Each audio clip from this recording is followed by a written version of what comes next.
This podcast is not affiliated with any Grand Lodge, and the ridiculous antics and opinions of the hosts and guests are their own and should be dismissed immediately.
Hi, welcome to a very special episode of Studio 357 Masonic Podcast.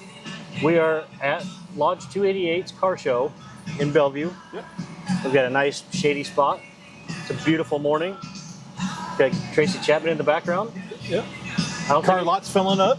there's a lot of cars here. Hopefully everybody came down and supported them. It's a great show. It's their second annual show. And it's a special fundraiser for them. Yeah. Okay, Dave, move your mic on the other side Okay. so everybody else can hear you too.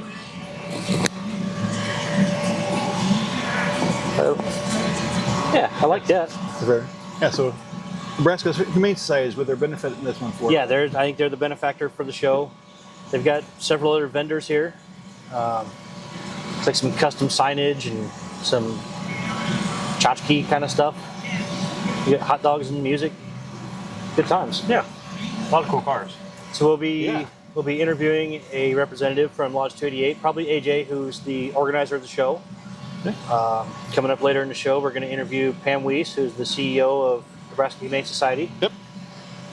And somewhere in the mix there, we'll throw in Brother Heath will do some walkarounds with the car show and his camera, and maybe throw some video or some snapshots or something in there. We'll work it out.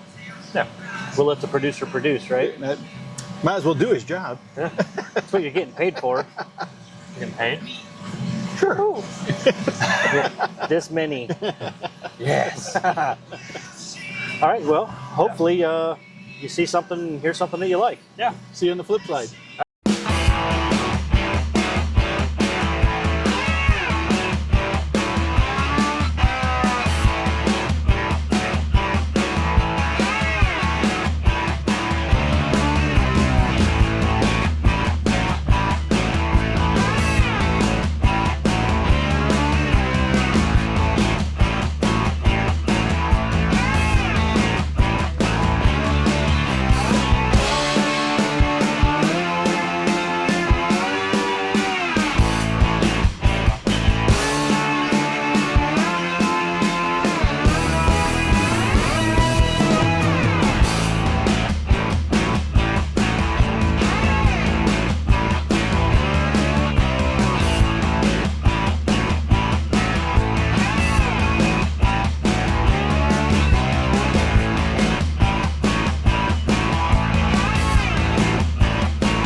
And we're in. Thumbs up from our assistant producer, Mom. Not to me, to you. So we're here with Pam Weiss, the CEO of Nebraska Humane Society. And we're going to talk about how this car show helps Pam do what they need to do to take care of all these animals. Yeah. You bet. Well, we are, so we're a nonprofit, and we're a private nonprofit. So we provide services for animals and for people who love them. Animal control that we run is paid for by city contracts. So that's contracted out, and that's its not its own entity, but we provide animal control services, and those are serviced by the contracts that we get. Everything else is run by donation. Really? So events like this really do make a huge impact on the community. We are able to run programs. We're able to get animals ready for adoption. We're able to do a bit more than a normal animal control agency would with bringing animals in from cruelty situations, immediately getting them the medical help that they need, being able to fund those types of programs. It's really key that we have people in the community that recognize that that we can utilize donations for that impact. And so I think last year this was amazing. I was surprised at how much money it raised for us, and we were so thrilled. I believe that went into operating, but it also went into the medical fund. So helping animals, just the basics: spayed, neutered, microchipped them for shots. Much less guys that come in that need extra help. They may need they may be hit by a car and need an amputation. They may have some type of treatment that they need because they've contracted a virus or a disease. We get some guys in from cruelty situations that need to be rehabbed and reintroduced to food slowly to get them back up to good body weights. So we do a lot for the animals in the community, but we also work to provide services for people who need them too. We know right now the economy's tough, right? It's people are struggling. You know, you have vet bills. You guys have vet bills from your animals as well. And sometimes people get into a position where they can't afford those. And it may be an ACL surgery, something that's big, or it may be, oh my gosh, I need to pay for some type of insulin injection every single month for my cat. And not everybody can do that. So we've created some funds. One's called the Forever Home Fund, where that money is. We have an endowment, and then we have a draw that we pull off every year, and we're able to help some people with some of those bills if they need it, because it makes economic sense too.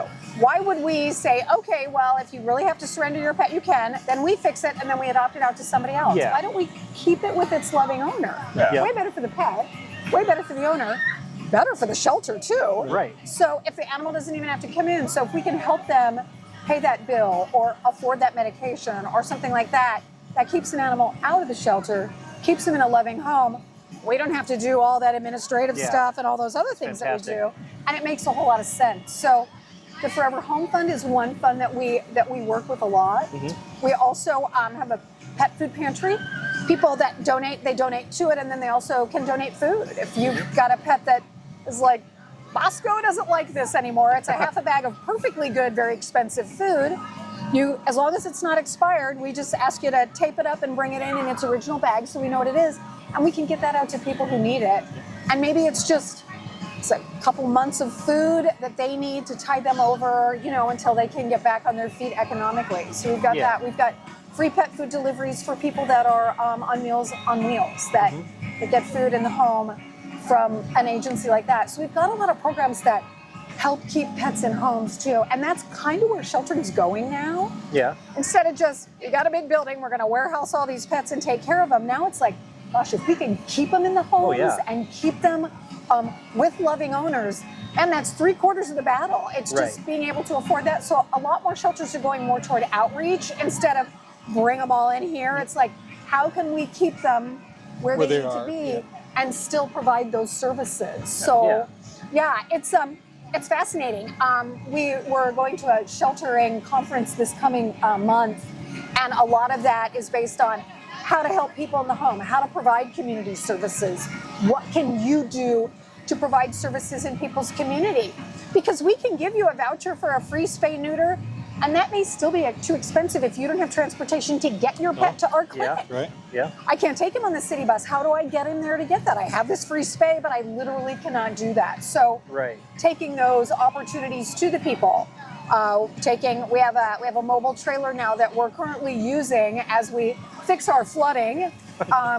And as soon as our medical is back up and running in our building, then we'll be able to begin to do some of that and utilize that trailer for more off-site stuff and literally take it into communities where people need it and do that. Nice. So we're working with a lot of, it's a really exciting time. We're working with a lot to keep pets in homes instead of bringing them in, so that when animals do come in, if they're either abused or neglected or lost, and they have nowhere else to go, there's a place for them there too. Yeah. And we're not spending a lot of time on pets that already have good homes. We just need to provide those folks with the means to keep them. Right. Make sense? Absolutely. Absolutely. Yeah, it's kind of where sheltering's going. Now, did you guys have to do anything special, or did you guys do any special outreach when we had the tornado out in Elkhorn?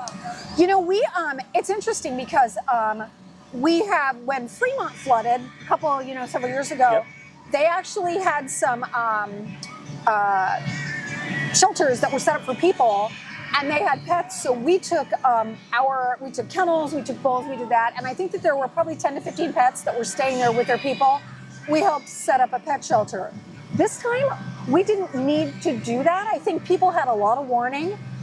There were people that had resources to be able to go and spend time with relatives or find a pet-friendly hotel or whatever. So that we provided a couple crates and some supplies for folks that were doing that, but we didn't need to set up a whole shelter.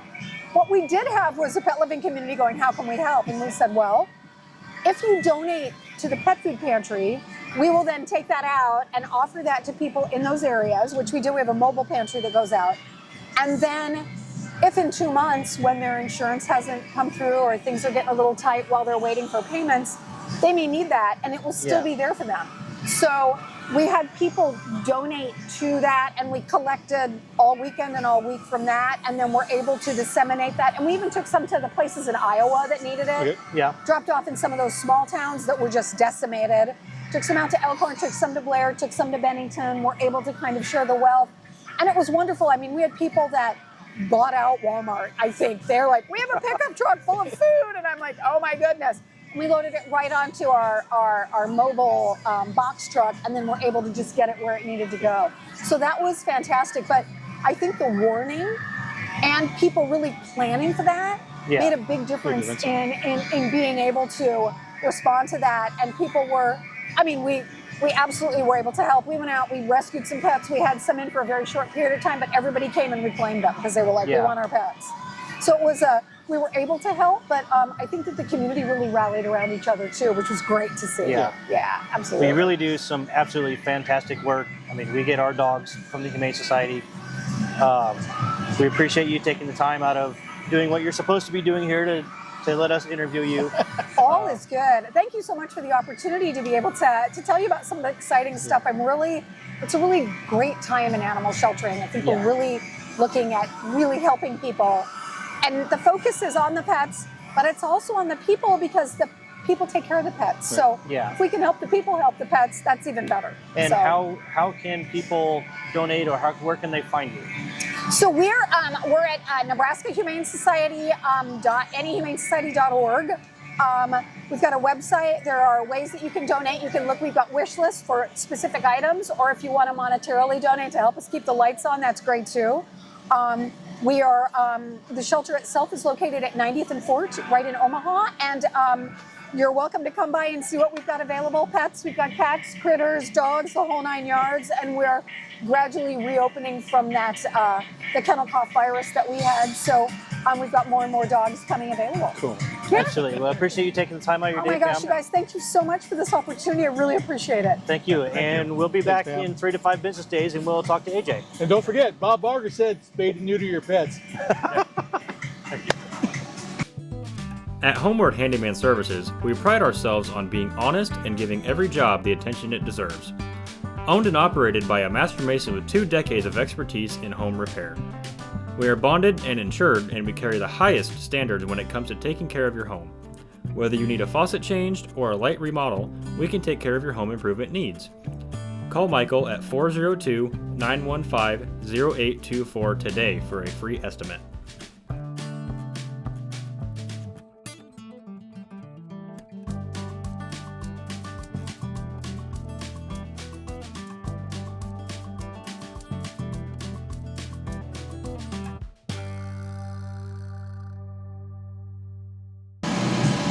Thumbs up. We're back again. We're live. No, we're not live. I hope not. Oh, that's true. My hair's messed up. Your lipstick's on right though. The lipstick is slamming. So we're here with Brother AJ, the organizer of this car show for Lodge 288. So we're basically just going to turn it over to him, and we'll let him tell us why we're here and why we're doing it. All right, so my lodge struggled for a little while to find an event that we really embraced and we're good at doing. So I threw together the idea of doing a car show. We put our first one together last year, had crazy success on it. Partnered with the Humane Society last year, did it again this year. It's really the first event for my lodge that got our guys excited and actually engaged in doing more than just meeting every Tuesday night. Right. And as a result of that, they really started pushing to do more. We actually started a different festival that we do in September called October Feast. But it was really the catalyst to get my guys more engaged, more actually participating and bringing more to the table than just show up, do the ritual, and go home.